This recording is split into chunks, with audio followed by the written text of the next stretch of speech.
মিয়ানমারে AFC Asian cup বাছাই পর্বে দুর্দান্ত নৈপুণ্যের পুরস্কার এবার ফিফা র্যাঙ্কিংয়েও পেল বাংলাদেশ জাতীয় নারী ফুটবল দল।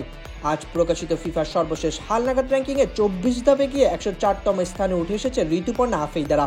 র্যাঙ্কিংয়ে এটাই চলতি হালনাগাদের সবচেয়ে বড় অগ্রগতি।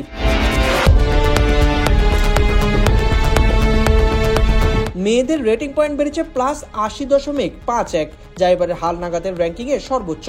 ফিফা অফিসিয়াল ওয়েবসাইটে দেখা যাচ্ছে র্যাঙ্কিংয়ে সবচেয়ে বেশি অগ্রগতি এবং সবচেয়ে বেশি পয়েন্ট অর্জনের দিক থেকে বাংলাদেশ সবার শীর্ষে। গত জুনে মিয়ানমারের সফরের সময় ফিফা র্যাঙ্কিংয়ে 128 নম্বরে ছিল বাংলাদেশ দল। এবার বাছাই পর্বে শক্তিশালী 3 প্রতিপক্ষ তুর্কমেনিস্তান, বাহরাইন ও স্বাগতিক মিয়ানমারকে হারিয়ে এশিয়া কাপের মূল পর্ব নিশ্চিত করে পিটার বাটলারদের শিষ্যরা। গত 29 জুন 36 ধাপে এগিয়ে থাকা বাহরাইনকে এবং 2 জুলাই 73 ধাপে এগিয়ে থাকা মিয়ানমারকে হারিয়ে চমক দেখায় বাংলাদেশ। এই দুই জয়ের র্যাঙ্কিংয়ে প্রভাব পড়ে উল্লেখযোগ্যভাবে। গ্রুপের সেরা হয়ে 2026 সালে মূল পর্বে জায়গা করে নেয় বাংলাদেশ, যার আয়োজক দেশ অস্ট্রেলিয়া।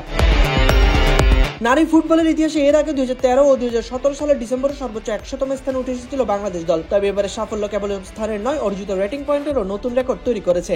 এই অর্জন নারী ফুটবলের ধারাবাহিক উন্নতির প্রতিফলন। বয়সভিত্তিক দলগুলোর সাফল্য, আন্তর্জাতিক ম্যাচে নিয়মিত অংশগ্রহণ নারী ফুটবলকে নিয়ে যাচ্ছে এক অনন্য উচ্চতায়। কিন্তু ঘরোয়া লিগের বিকাশ না ঘটাতে পারলে সাফল্য বেশি দিন স্থায়ী হবে না। নারীদের ঘরোয়া ফুটবল আয়োজন নিয়ে এখনো উদাসীন বাংলাদেশ ফুটবল ফেডারেশন। সাইদ ইবনে শামস, বিডিএস পোস্ট টাইম।